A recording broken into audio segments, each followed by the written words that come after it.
All right, welcome everyone to the third session of the Cancer Screening and Prevention and Action webinar series. Just give ourselves another minute to make sure everybody has joined the session before we get started.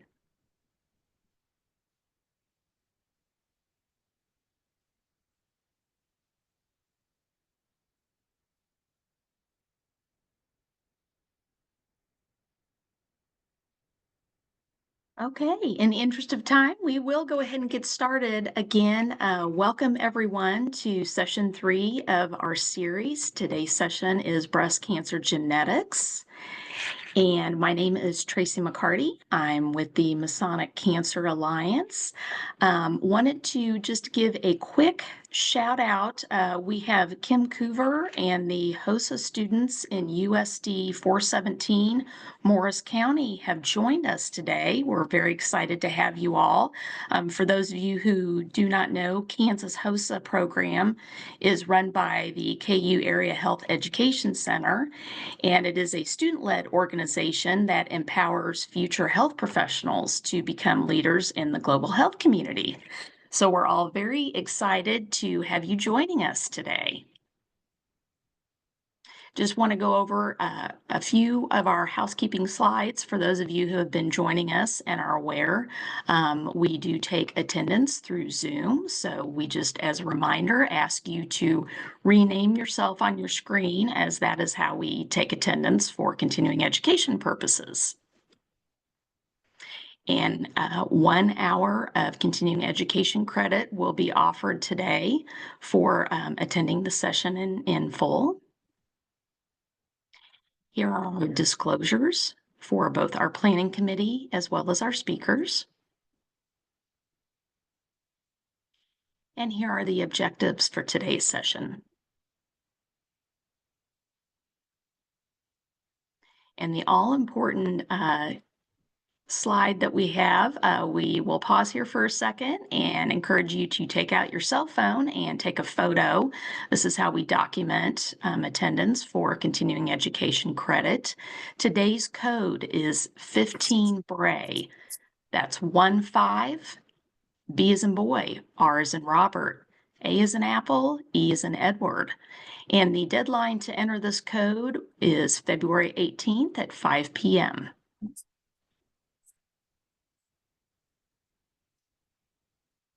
As a reminder, this project is funded by the Centers for Disease Control and Prevention and Kansas Department of Health and Environment, with additional support from the University of Kansas Medical Center and Masonic Cancer Alliance.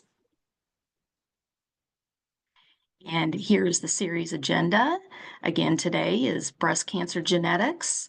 Our next session will be March 11th, and we will be discussing colorectal cancer screening.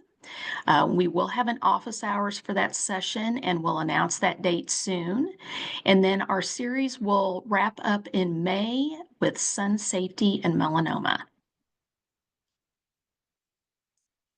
And we just want to encourage those of you who are interested in learning more about cancer prevention and screening and networking and collaborating across the state of Kansas. We encourage you to join the Kansas Cancer Partnership.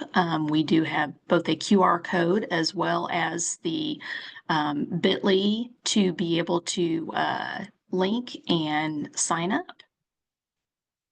And with that, I will stop sharing the screen and turn the session over to our presenters today. And Katie Knight will be facilitating the discussion. Thank you, Tracy. Hello, everybody. Welcome. Good afternoon. Welcome to today's webinar on cancer screening and prevention in action. We're going to be talking to you today about breast cancer genetics and prevention. I'm Katie Knight, and I'll be facilitating this discussion today. We're joined by two excellent speakers from the University of Kansas Health System and the KU Cancer Center. Dr. Lauren Nye is a medical oncologist who specializes in breast cancer prevention, and Jordan Cohn. Did I get that right, Jordan? I'm sorry. You can say it however you want. How about just Jordan Kay? Jordan Kay, she's a certified genetic counselor, and she is with us today as well. Have this great discussion on breast cancer genetics and prevention. And as Tracy mentioned, our objectives today are threefold. First, we're going to review some breast cancer screening and prevention guidelines for both general and high-risk populations. And then second, we're going to discuss the importance of family history and genetic counseling through a case example. And then lastly, we'll explore some resources available for risk assessment, screening, and prevention. So a little background to get us oriented. Breast cancer is the second most common cancer in women, with 1 in 8 women experiencing a diagnosis in their lifetime. Black women in particular face a 40% higher mortality risk from breast cancer compared to white women. And while treatment advancements have profoundly improved survival rates, now more than ever, early detection and prevention remain crucial. So let's meet Maria. She's going to help us with our conversation today. Maria is a 35-year-old woman and a mother to 3 children. She does not have a personal history of breast cancer, but she is concerned about her risk, and she's also wondering, when should I get mammograms? So in Western populations, a third to 1/2 of cancer deaths are attributable to modifiable risk factors, as presented here in this pie chart. Effective cancer prevention requires evidence-based, personal, and population actions. Maria's case highlights the potential of prevention strategies. And by assessing her risk factors, her personal risk factors, and most importantly, an understanding of her family history, we can determine the appropriate screening and prevention measures for her. So one of the first and most critical steps is to assess Maria's family history, which means you have to ask. You have to ask, what does your family history of cancer look like? Once we get this information and we can see this picture kind of come into view, we can use this as a guide to determine whether or not she fits in a high-risk category that may warrant earlier screening than we would normally recommend. Upon further review of Maria's family history of cancer, we can see there are a few red flags here concerning her risk. I'm curious, and if you want to just pop it in the chat just for edification, why don't you tell me what stands out to you about Maria's family history? So here we have Maria, and we've noticed we've got some family history here on her mother's side. Let's pay attention to that. All right, Lauren, do you want to review with us some of the screening guidelines in a nutshell, and so we can see where Maria might fit within this?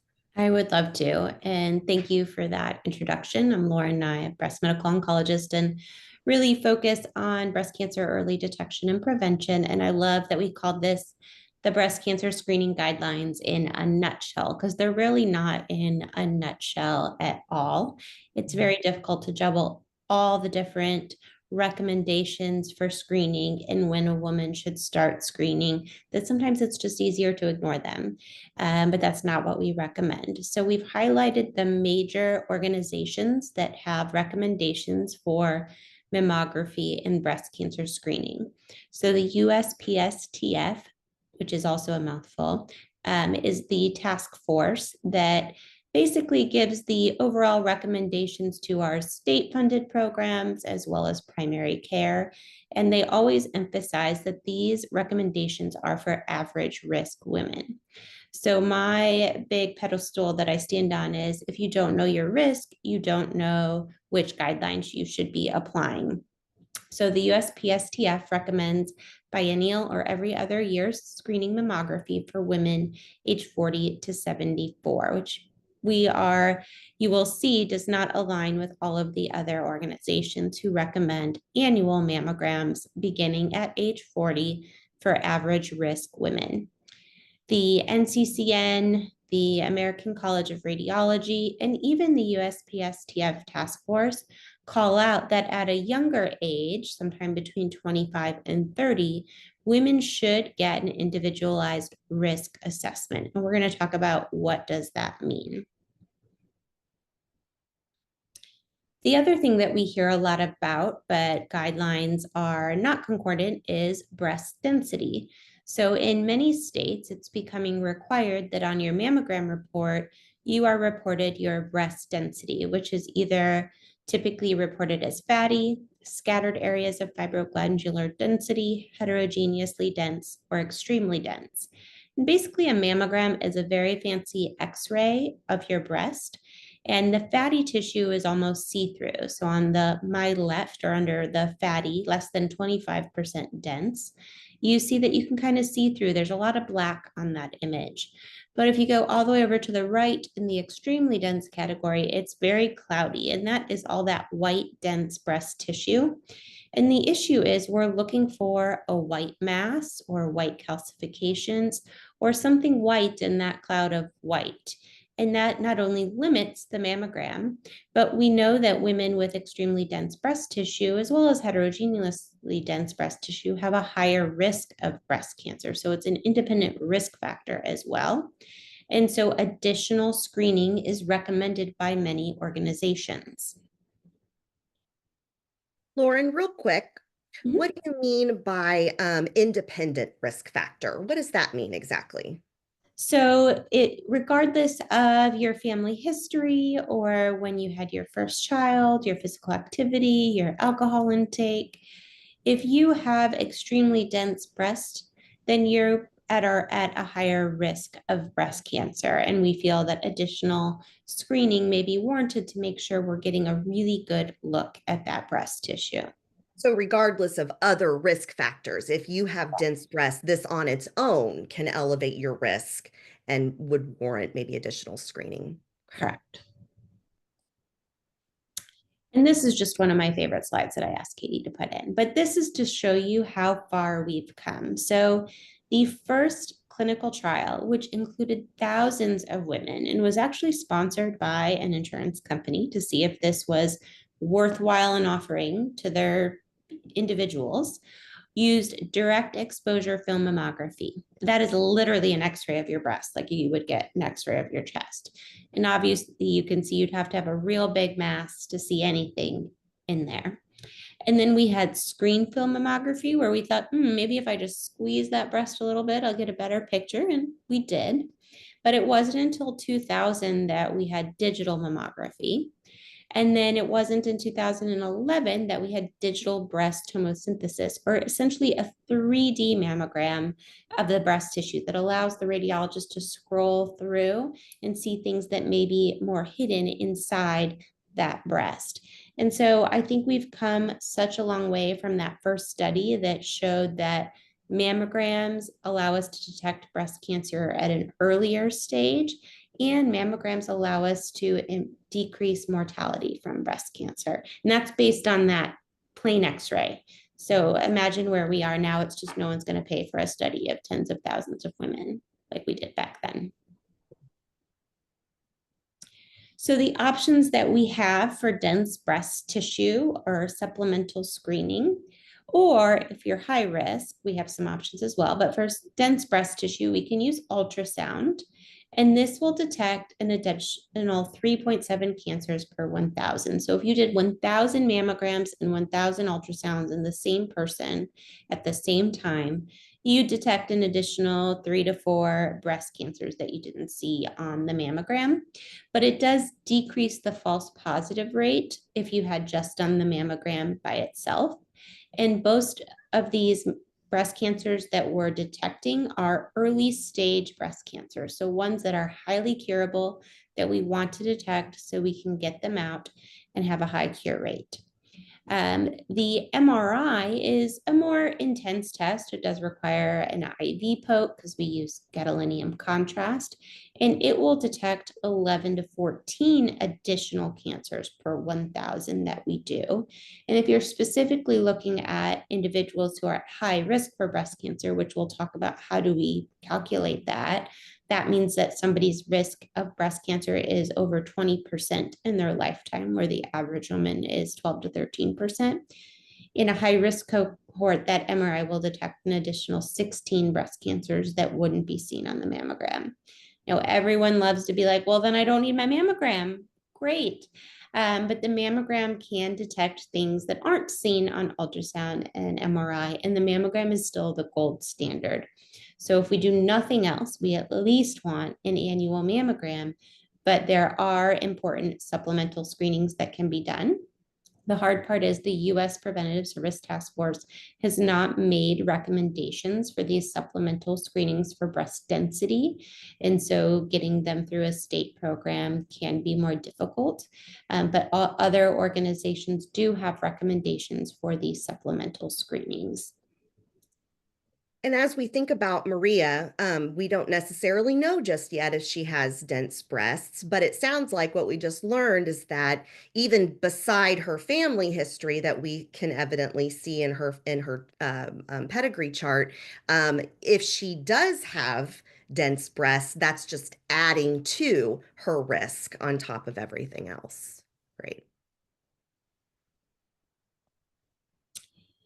And so there's a lot of considerations to think about what goes into an individual's risk of breast cancer. Age and female sex is the biggest risk factors. And as we age, the more likely we are to get breast cancer.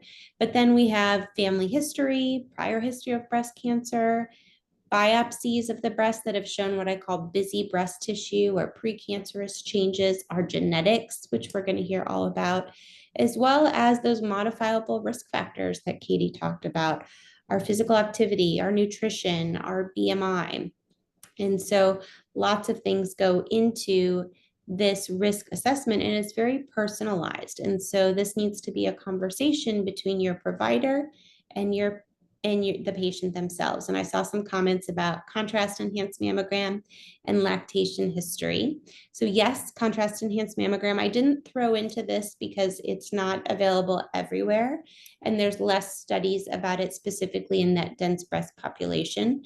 But for high-risk women, contrast-enhanced mammogram is a great tool. It has similar cancer detection rates to a breast MRI without having to go in the MRI machine. Tends to be less expensive as well. And it uses iodinated contrast instead of the gadolinium contrast. So it's also a good option. Lactational history is important. It right now is not in many of the risk calculators. And I think that's because it is difficult to measure what is the risk reduction from lactation. And a lot of that risk reduction is actually in reduction of triple negative breast cancer. So we're really interested in that in our Black and African American women and their ability to have the support that they need to be able to successfully breastfeed. So that's a great question. But delivering a child and having your milk come in before age 30 does reduce your risk of breast cancer. I think I'm swinging it over to Jordan here. Is that correct, Katie? Well, or is it still me? Still me. Okay. Yep. I saw the pedigree and I figured this must be for genetic counseling. You're teeing her up. How about that? Getting there. So we do have a lot of things. Once we've identified someone at an increased risk of breast cancer, that doesn't mean we're just out of options and we're just waiting. We can really think about what contributed to my risk. Family history is not in my control, but I can have some awareness of my body, make sure I'm getting all the right screening. We know our genetics plays a role. If one of those calculators that we're going to talk about tells me my risk is over 20% based on lots of things, but mostly driven by family history or reproductive factors. Or if I'm someone who had typically a lymphoma or a cancer at a young age that required radiation to my chest, especially in that time when I was going through kind of breast development, we can be at a higher risk of breast cancer. So what we can see here, just off the bat with Maria's family history alone, we are concerned about her being in a high risk population. And so without knowing genetic mutation status, that gives us, we can just look at her family history and know, gosh, we probably need to at least be doing something here. But then the importance of understanding her genetic makeup may also come into play here as well. And that is where Jordan is going to take us off onto the genetics realm of as part of our preventative strategies. And I would say that looking at Maria's family history, and mom was 45 at diagnosis of breast cancer. If I didn't know genetics, which could be a game changer, and when we would start screening, I always think 10 years prior to that youngest diagnosed relative with breast cancer, I really need to know my patient's risk so I know when to start their breast cancer screening. Because in a high risk individual, the age that we start screening is many times younger than 40. Mm-hmm. And so that's what goes into these shared decision makings by bringing it up to your provider and saying, hey, I want to know my risk for breast cancer. And them saying, okay, let's look at all of your risk factors in your family history, you finding out your risk and saying, okay, what can I do about it? And then the provider letting you know, well, here's our options for early detection, for identifying more resources, and for lowering your risk of breast cancer. And it really is a conversation, and it's and that conversation, that individual may not always be ready to do the next thing that we would recommend, but that's the important part of this conversation, right? And it's not necessarily to get them to do the thing you want, it's to make sure they have all the information that's reasonable to them to make the best choice for themselves. So these are the major risk assessment tools. There are many out there, and we have links to all of these at the end of the slide deck. The GALE model, or the breast cancer risk assessment model, is really my quick and dirty model, but it really under identifies risk, and it is not what our guidelines use to identify women who are at high risk for breast cancer based on a family history model, which are the other two tools that we have listed here. But sometimes you'll see this GALE model frequently referred to because it was the first model we had. The Breast Cancer Surveillance Consortium Invasive Breast Cancer Risk Calculator, which is a mouthful, is the most recent NCI calculator. It takes in fewer family history details and requires the input of breast density to calculate, which in many women who haven't had a mammogram yet, we don't know their breast density. So that's a barrier to meet, but it's kind of the more enhanced version of the GALE model. The IBIS, or the Tyrer-Cuzick, is what we currently use in our clinic. It is the most sensitive of the models. It takes in more of the family history, but it can overestimate risk based on what we found on a breast biopsy that wasn't cancer, a benign breast biopsy. So that can cause some anxiety for some women. And This so, over to Jordan. Yep. So I'm Jordan. I'm the one of the many genetic counselors at the University of Kansas Cancer Center. And if I was to see Maria in clinic, as we've talked about already today, I would explain to her the differing types of cancers through a genetic lens. So the large majority of the time, 70 to 80% of the time, cancer just occurs by chance. As we get older, our likelihood for cancer, it gets higher, and other environmental factors, as we've already talked about, alcohol intake, BMI, all of that. But there's not an inherited risk for that cancer. However, 5 to 10% of the time, cancers are considered hereditary, where there's a specific gene mutation that's being passed down from generation to generation that is driving that increased risk for cancer to happen.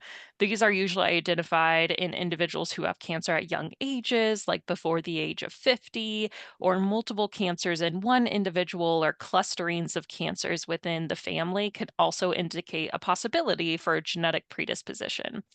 And then lastly, about 15 to 20% of the time, there is what we call familial cancer, where it feels like there's a hereditary component, but we can't find the specific gene mutation at this time. These individuals are still at an elevated risk, even though we can't find the genetic mutation because of that family history being elevated. So that's, again, another reason why family history collection is so important. Then a discussion about hereditary cancer can happen anywhere within a patient's health journey. If we are before a diagnosis even happens, we can complete genetic testing to understand what the cancer risk is at a DNA level to help us understand what type of screenings we would recommend for Maria and her family. Since we share our DNA with our relatives, this would affect them as well. Initially at diagnosis, we can do testing to inform surgical planning. So some individuals with an elevated risk for breast cancer end up wanting to have a double mastectomy rather than a singular or a lumpectomy. And so genetic counselors are really just there to provide all the information. So that way the surgeon and the patient have the most information to make the best choice for that patient.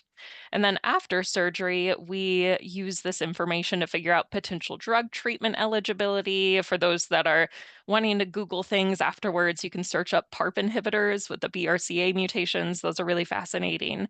And also, of course, helps us understand what else do we need to be looking out for in the future for Maria.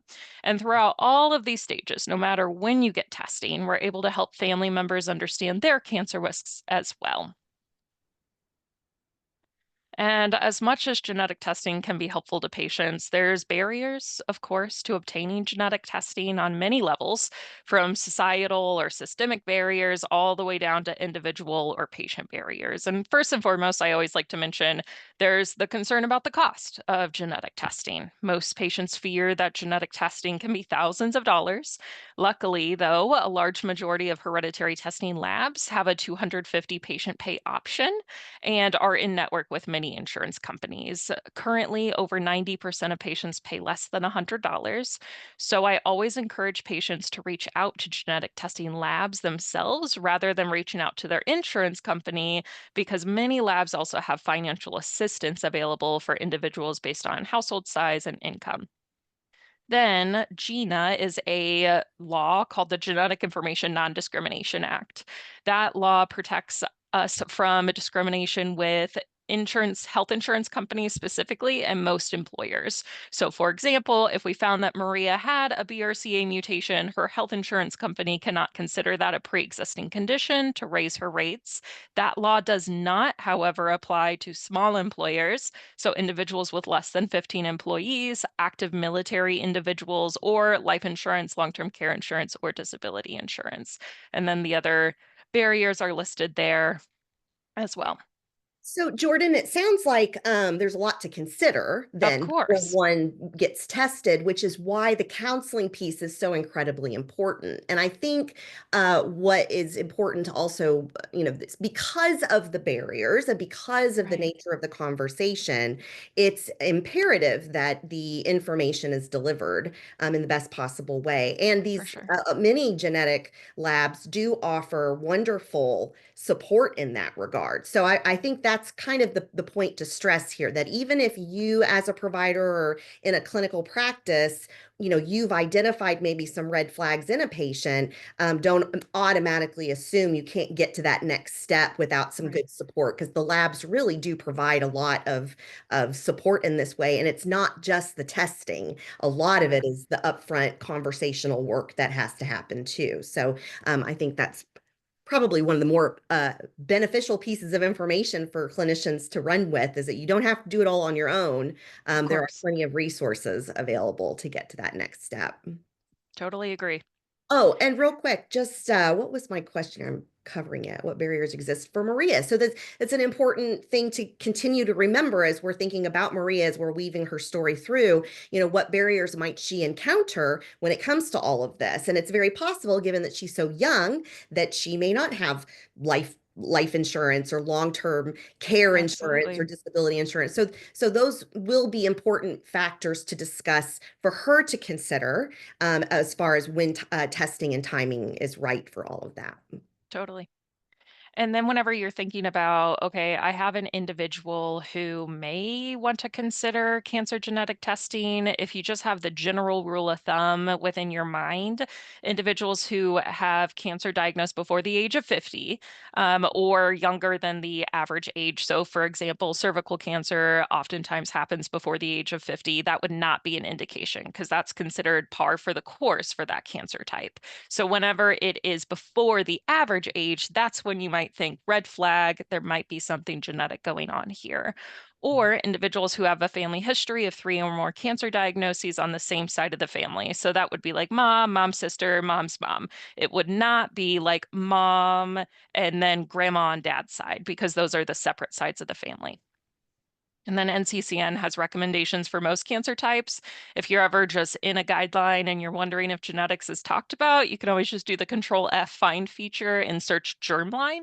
That's sort of the key word that will pop up with a lot of the genetic guidelines. There are many ways to obtain genetic counseling. Patients can have genetic counseling completed through a telehealth or a phone appointment, and physicians are also able to partner with genetic testing labs themselves if they don't have a local genetic counselor. And while KU is currently able to accept patients from external resources who currently have cancer, it's still crucial that we get this information for individuals who are our prevention patients as well. So many labs, such as Ambry Genetics, Myriad Genetics, and Natera, have genetic counselors on staff or informational resources at minimal or no cost to the clinic. And it's still important to note that a physician is still needed to order the testing, even if a clinic is partnered with the genetic counselors at those testing laboratories.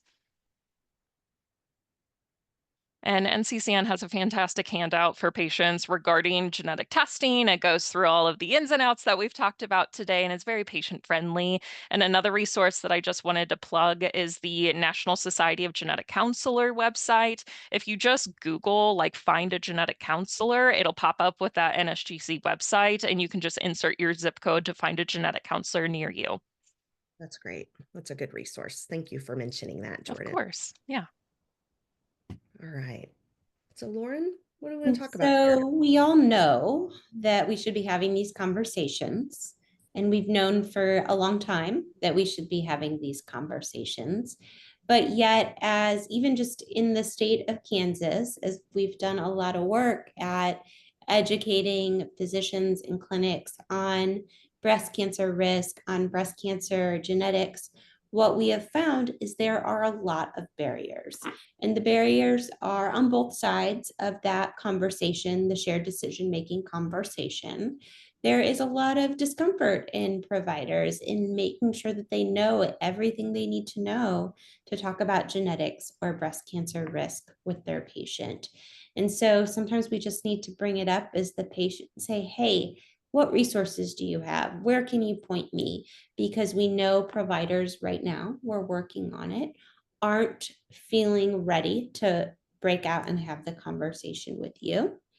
We know there's some patients who are worried about the implications of finding out they're at high risk for breast cancer, or worried about finding out if they could have a genetic mutation. And that's even increasing lately, that worry about what does that mean for me? What does that mean for my healthcare? And maybe I should just bury my head and not think about it. And that might be easier right now. We also have biases about age. Oh, they're too young to worry about it, or they're too old to worry about it.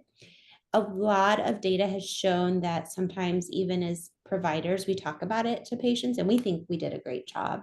And then when we've asked the patients in research, the patients are like, I have no idea. They didn't talk about that at all, or that was not clear.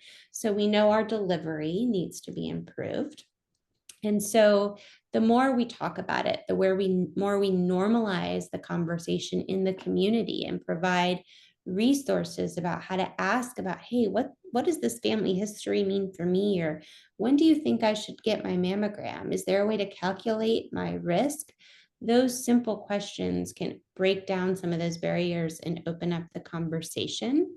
But we're doing a lot of work as well, as there's biases in our guidelines, biases in what's covered for who and by who, access to mammography, access to a provider who's knowledgeable about this. So we know that there's a lot of barriers and biases, but the more we start just talking about it, the closer we'll get. And so some of the ways we can address those inherent biases is being prepared as providers or healthcare professionals, community health workers.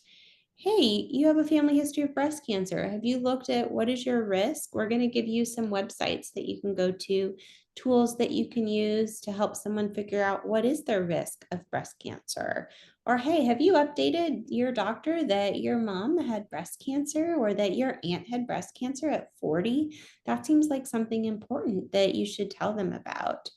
We're going to have a lot of resources on these visual aids, handouts, things that can be provided to patients or clinics or businesses to pass out to their employees.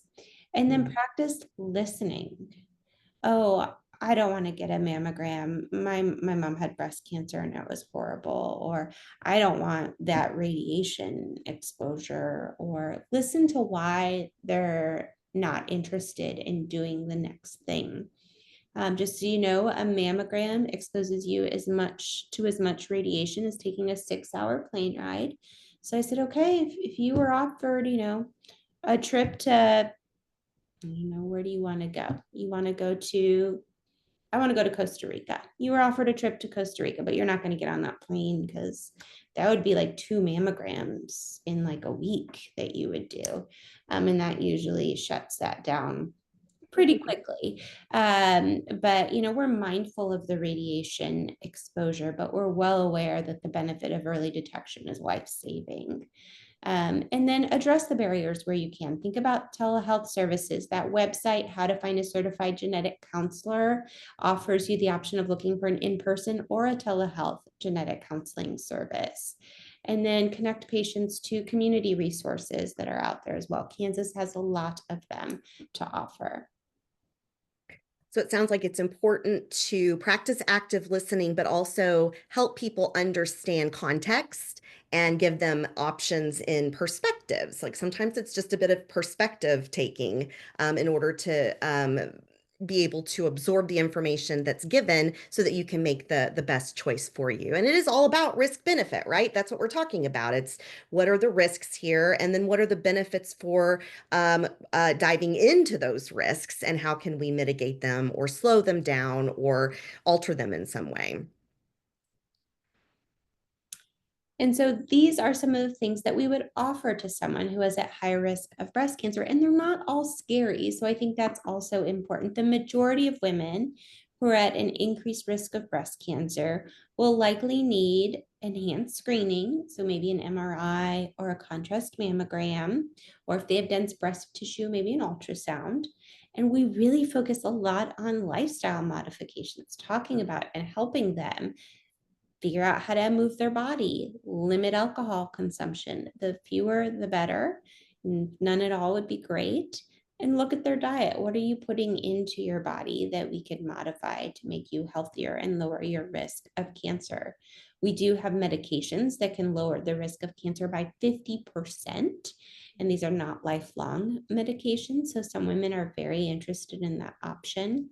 And then the surgical option for risk reduction are really reserved for those women who have a risk of breast cancer over 50% in their lifetime. So their flipping of a coin would not go in their favor.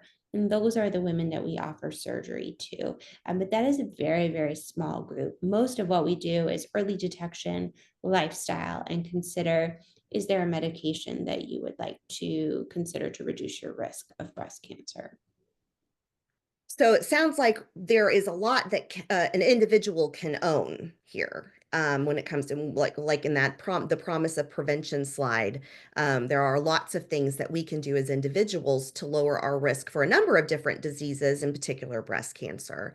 Chemo prevention is always a little nerve-wracking, and it's a big conversation too, but that's where people like yourself come into play, right, Lauren? Like you have the ability to have that conversation. This is your area of expertise. So let's say that there is a provider that's joining us today that is maybe thinking of a patient who is, at a very high risk that they can tell based off of family history or personal history.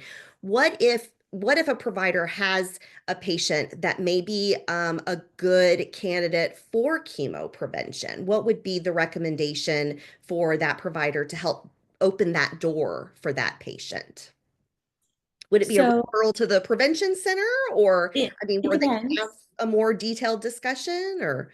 Most primary care that we've talked to are not comfortable prescribing chemo prevention. So many times that is still prescribed by an oncologist, or in our case, in our high risk clinic, where we do talk about these medications. We also offer a lot of clinical trials because we know there's a lot of room for improvement. No one wants to take a medication, and no one wants to take a medication for a cancer that they don't even have, that we're just trying to prevent.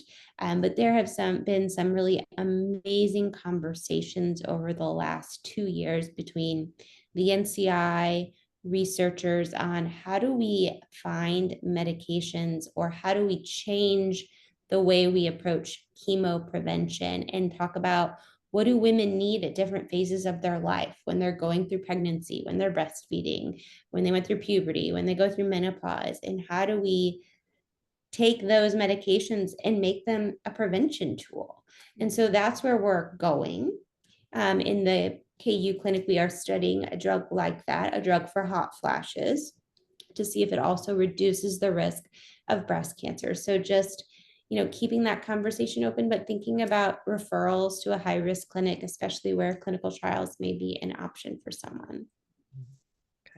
And then also the screening frequency is a huge part of this as well, I would assume, is determining when you should do which screenings and for whom. I would imagine that'd be a big place to get started. So then, given what we know a little bit about with Maria's family history, and what we know about how genetics plays a role in this potentially, screenings, that kind of thing, how do we best help Maria? What's the best screening approach for her? Let's say that she is of a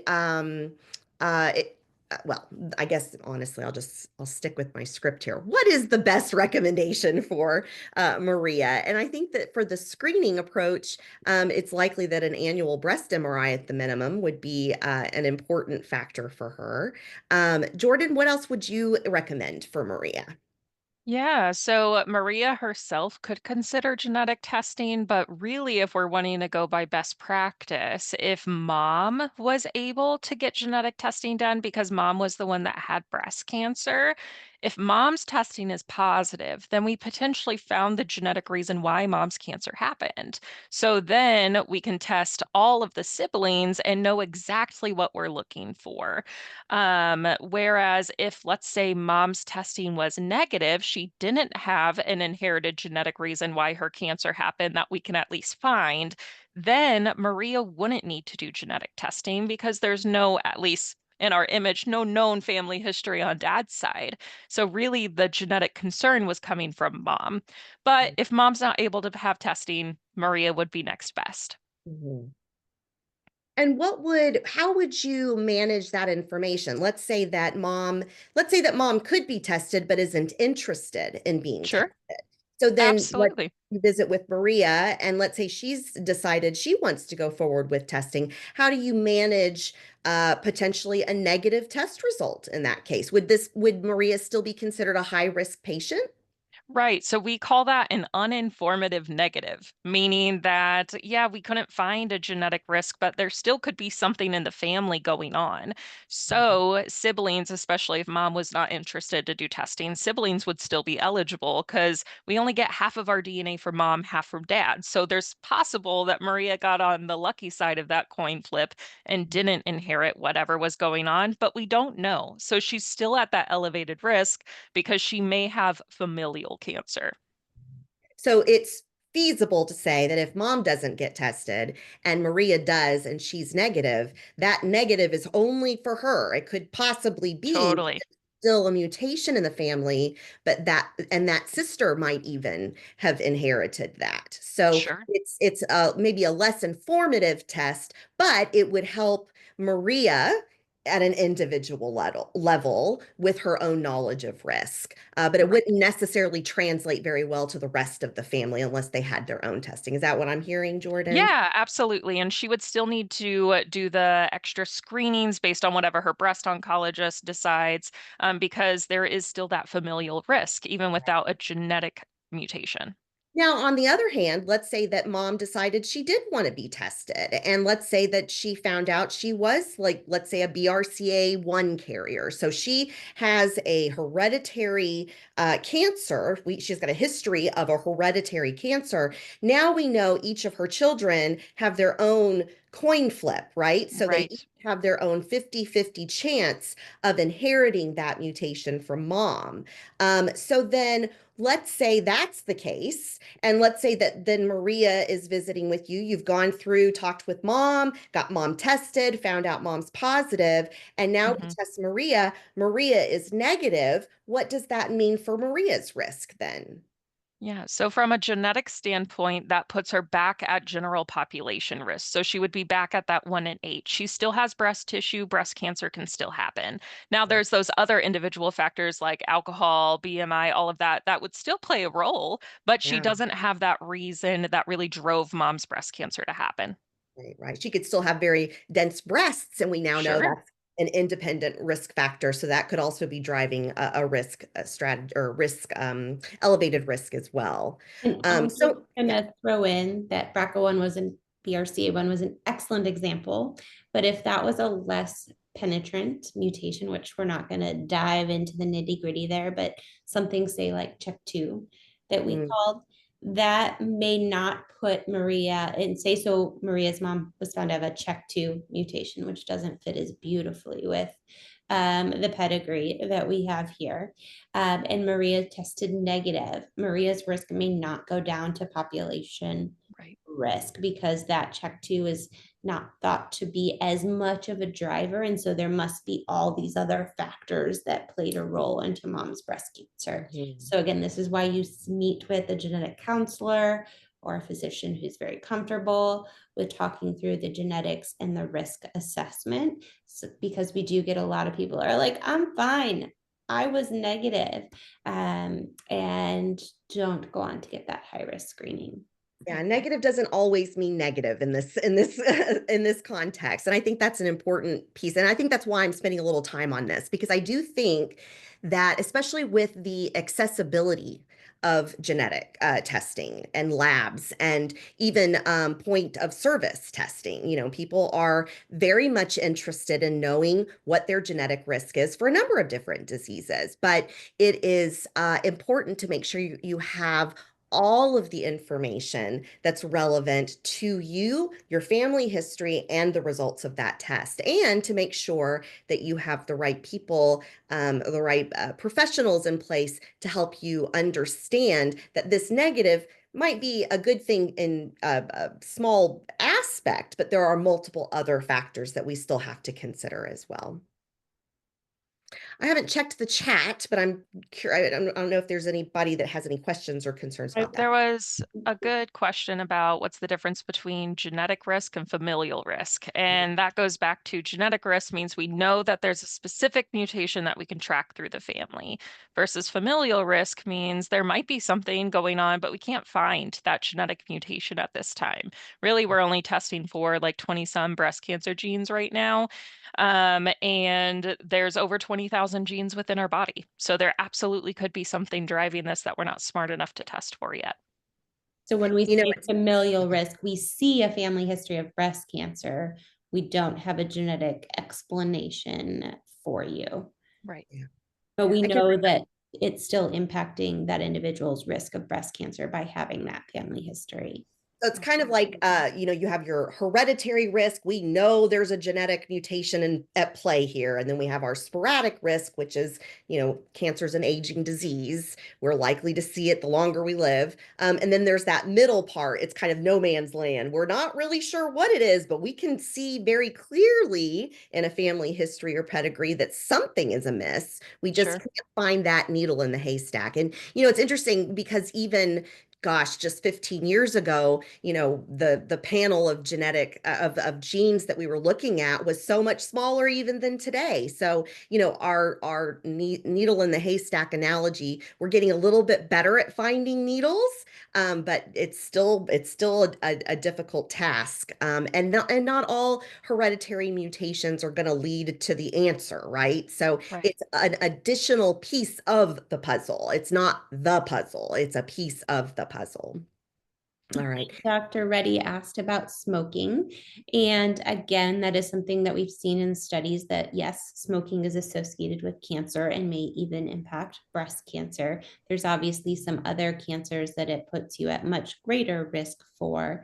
What we also see though is once someone is diagnosed with cancer, being a smoker is detrimental to their cancer outcome, and quitting smoking even at the time of diagnosis can alter that trajectory. So smoking cessation is very important in what we call the pre-vivor, before we've been diagnosed with breast cancer or any cancer but are high risk, and in our cancer survivors. Also, if you turn out to do genetic testing and you have a high risk gene like a BRCA1 and you would like to have a risk reducing surgery, smoking, specifically the nicotine, or nicotine replacement, will impair your wound healing. And so some surgeons will not do an elective procedure for you until you quit smoking. And I can't tell you how many times that has been the motivational sticking point for some of my high-risk patients. Yeah. Well, and that's a whole other webinar, right? Smoking cessation. But it is important to know that I feel like in the last decade, the resources that are available for clinicians to help their patients with this, it's just, we have so many. And the MCA, of course, is, leading the charge in not just getting people trained in how to conduct a smoking cessation visit with patients, but also just the moral support that goes along with quitting. And then also being, at a time when you might also have a diagnosis or be at a very high concern for getting a diagnosis at some point. It's a lot to take in. But fortunately, we've got lots of great resources there. And Karen put one in the chat for those secondhand smoking, tobacco cessation resources. They have had webinars on that, and you can reach out to her and she will get you that information. Like I said, the MCA knows how to support us in all we do. That is for sure. All right. Well, in conclusion, personalized risk assessment is key to effective breast cancer screening and prevention. And the key word here is personalized, as we've talked about. Every family has their own unique structure, and we can't just isolate one risk factor out of the very many that go into what might become a breast cancer diagnosis. Women should be informed about breast density and all the other risk factors to guide a shared decision-making conversation. And that conversation may need to be multiple conversations and maybe even with multiple different providers, but that's okay. The goal is that it is a shared decision-making conversation based around those personalized risk factors. Additionally, patients meeting certain criteria should absolutely be referred for, at the very least, some genetic counseling, just yet another informative conversation for them to have. We have included a number of resources for you, and I know that Tracy will make these available to you so that you can have these links. These are resources for both providers and patients. They include some risk assessment tools if you wanted to dive into those, genetic counseling services, and of course our early detection programs in Missouri and Kansas are important to know about. Early Detection Works and Show Me Healthy Women on the Missouri side. And then, of course, like I mentioned, I'll just continue to plug them till the day I die. The Masonic Cancer Alliance provides a wealth of resources and education opportunities like this one, which we hope that you've enjoyed. So don't ever hesitate to reach out if you need to learn more about something, because chances are we've got a webinar for you for that. We really appreciate everyone attending. Oh, here are my other resources. One of the other things too, I'd like to do a little shameless plug for Dr. Nye and I. You know, a risk assessment workflow, changing workflow in your clinical practice is not for the faint of heart, and I realize that. However, with that being said, we know the importance of a personalized risk assessment, and implementing a risk assessment workflow in your clinic is possible. It is doable. And there are those of us on this webinar today that have experience in helping clinics get there. So if you are a provider or have a clinic and you think, gosh, we could probably do a little bit better, even with just assessing family history, reach out. We would be happy to help visit with you and just kind of go through your workflow, figure out what might work best for your clinic. At the end of the day, just make sure every year you're asking about an updated personal and family history of cancer. And that will hopefully get you where you need to get started with identifying some red flags. All right. Well, this has been a wonderful webinar. Thank you so much, Jordan and Lauren. Do you guys have any last thoughts or comments that you'd like to make? No? No, I just appreciate everyone. Yeah, thank you. It's been great. If there are any other questions in the chat that we have, I think we've got time for them. So we've got about 4 minutes left. Tracy, have you noticed anything that needs? I haven't seen anything in the chat to at least the whole group. I don't know if Tracy got anything privately, but I just will stress what Katie said. Ask about family history, because you're not going to get any additional information until you ask. And that has been the greatest challenge that we've seen. Once you know somebody has a family history, we have resources to navigate them too. But until you ask about family history, you won't know. And it is amazing that that is the greatest barrier that we've seen. It has been. That's right. That's why we're driving home the point. All right. Well, thank you so much, everyone, for joining us. I hope this has been helpful. We really appreciate all your support. Tracy, you've been great. Thank you so much.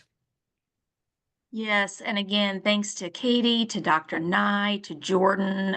This was a fantastic presentation. We're getting several thank yous, and we'll continue to, I'm sure. You guys presented such a very informative discussion, a lot of good food for thought.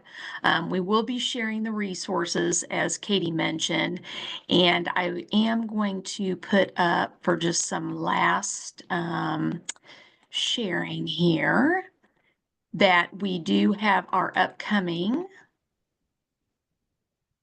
there it is. We do have our upcoming sessions in March on colorectal cancer, in May on sun safety and melanoma.